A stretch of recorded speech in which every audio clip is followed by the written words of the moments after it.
Hello everyone, welcome to Emmy recipes. ఈరోజు వీడియోలో మంచి టీ టైమ్ స్నాక్ రెసిపీని చూపిస్తున్నాను.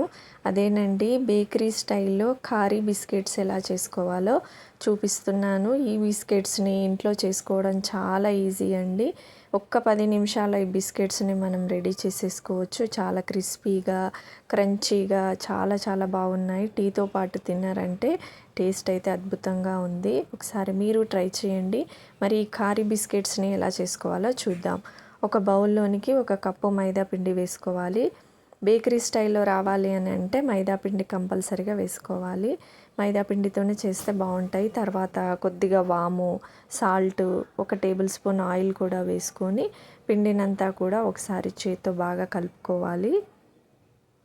పిండి ఇలా పట్టుకుని చూస్తే ముద్దలా రావాలి. అప్పుడే బైండింగ్ కరెక్ట్గా సరిపోయినట్టు. ఒకవేళ ఇలా ముద్దలా రాలేదు అంటే మరి కొంచెం ఆయిల్ వేసుకోండి.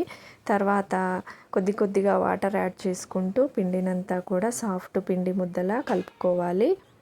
ఇలా కలుపుకొని పైన కొద్దిగా ఆయిల్ రాసుకొని పిండిని ఒక 10 నిమిషాల పాటు నాననివ్వాలి. పైన మూత పెట్టుకొని పక్కన పెట్టేసుకోవాలి. తర్వాత ఒక బౌల్లోనికి 2 టేబుల్ స్పూన్ల కార్న్ఫ్లోర్ని, 2-3 స్పూన్ల నెయ్యిని కూడా వేసుకొని ఒకసారి అంతా కూడా బాగా కలుపుకోవాలి.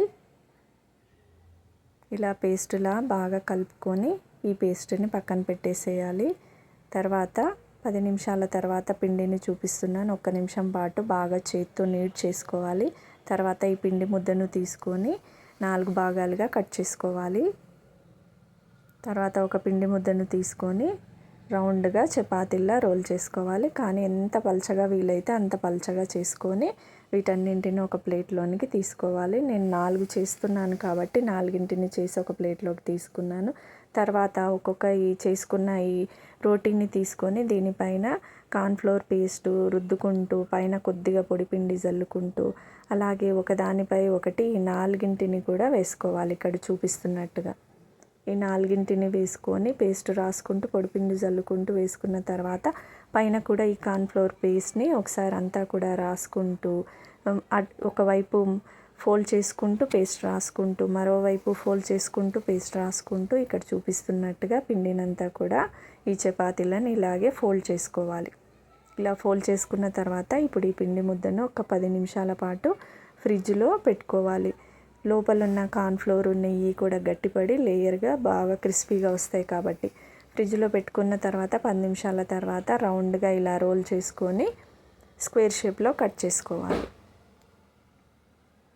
కట్ చేసుకుంటే ఇలా లేయర్గా కనిపిస్తుందన్నమాట. తర్వాత అన్నింటినీ ప్లేట్లోకి తీసుకొని డీప్ ఫ్రైకి సరిపడినంత ఆయిల్ ఒక ప్యాన్లోనికి వేసుకొని ఆయిల్ మీడియం హీట్లో ఉన్నప్పుడు ఈ బిస్కెట్స్ని వేసుకోవాలి.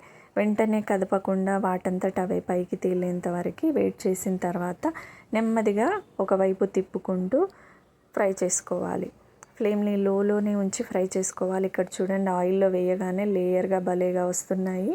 ఇలా మంచి కలర్ వచ్చిన తర్వాత ఒక ప్లేట్లోనికి తీసేసుకోవాలి. అలాగే మిగతా వాటన్నింటిని కూడా ఇదే విధంగా ఆయిల్లో సరిపడినన్ని వేసుకోవాలి.